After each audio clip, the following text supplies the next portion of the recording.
Hello dear student, আজকে আমরা ত্রিকোণমিতি চ্যাপ্টারটা পড়ব ক্লাস 10 এর 8 নম্বর চ্যাপ্টার।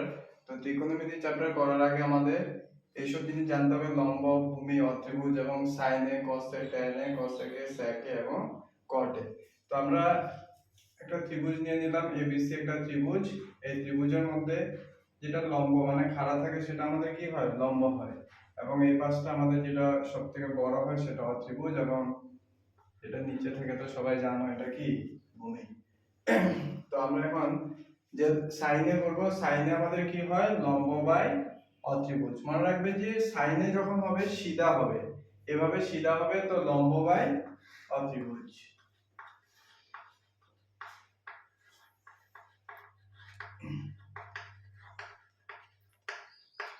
এবং যখন কসে করবে তখন নিচের দিক থেকে উপর দিকে করবে, তো কি হবে? ভূমি বাই অত্রিভুজ।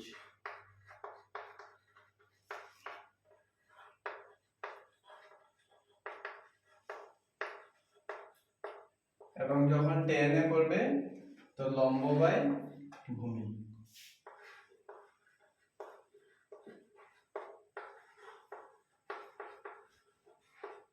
এই তিনটে জানলে বাকিগুলো প্রসেস অনুযায়ী করলে হয়ে যাবে। যেমন সাইনে, সাইনে কি আছে? লম্ব বাই অত্রিভুজ। তো কসেকের সাথে কি করবে? এটাকে উল্টো করে দেবে। উল্টো করে দিলে কি হয়ে যাবে? যেটা লম্ব বাই অত্রিভুজ আছে এটা হয়ে যাবে কি? অত্রিভুজ বাই লম্ব।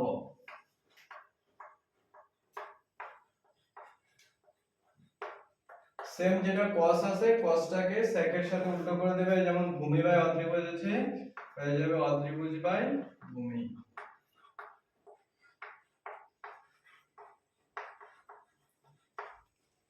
আর যেটা tan এ আছে, tan এ কটের সাথে উল্টো করে দেবে। যেমন tan এ কি আছে? লম্ব বাই ভূমি, এটা হয়ে যাবে কি?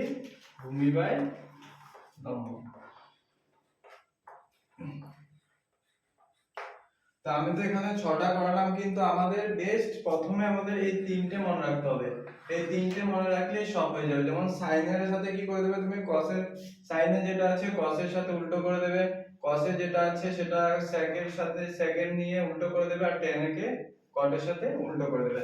এখন তো ঠিক আছে, এটা নরমাল ত্রিভুজ। এখন যদি তোমাকে বলে যে এখানে তো cos সাইনে, cosে, tan এ, cosecে, secে এবং cotে দেওয়া আছে, যদি তোমাদের কখনো sin c দেওয়া থাকে, তখন sin c যখন দেওয়া থাকবে মনে রাখবে sin c এই জায়গায় যখন c চলে আসবে তখন জাস্ট লম্বের জায়গায় ভূমি হবে, ভূমির জায়গায় লম্ব হবে। যেগুলো আছে সব সেম থাকবে, শুধু লম্বের জায়গায় ভূমি এবং ভূমির জায়গায় লম্ব হয়ে যাবে। যেমন sin এ এখানে আছে কি? লম্ব বাই অত্রিভুজ। যখন তুমি sin c করবে তখন লম্বের জায়গায় কি হয়ে যাবে? ভূমি বাই অত্রিভুজ।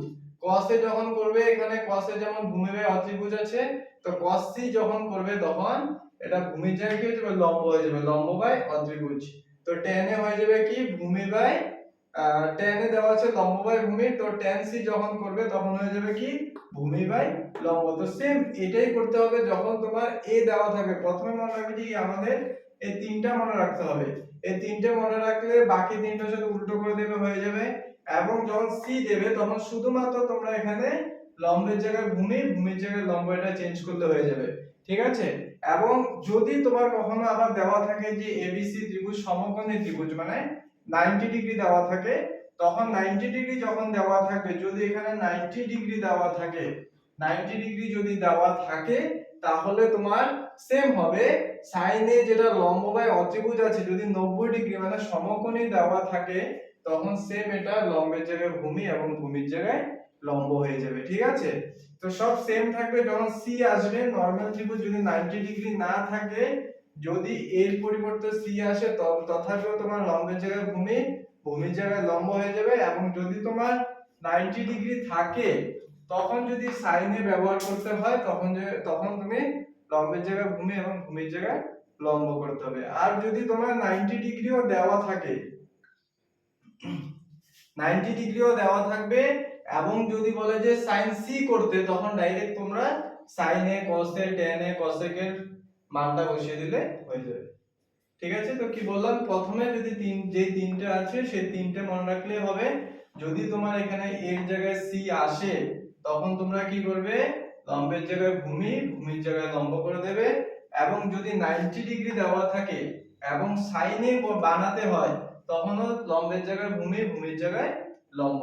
এবং যদি 90 ডিগ্রি দেওয়া থাকে এবং সি দেওয়া থাকে, যেমন sin c, একটি সমকোণী ত্রিভুজের sin c বানাতে কয়, তথাপিও তোমার কি হবে, লম্ব বাই অতিভুজ। ঠিক আছে।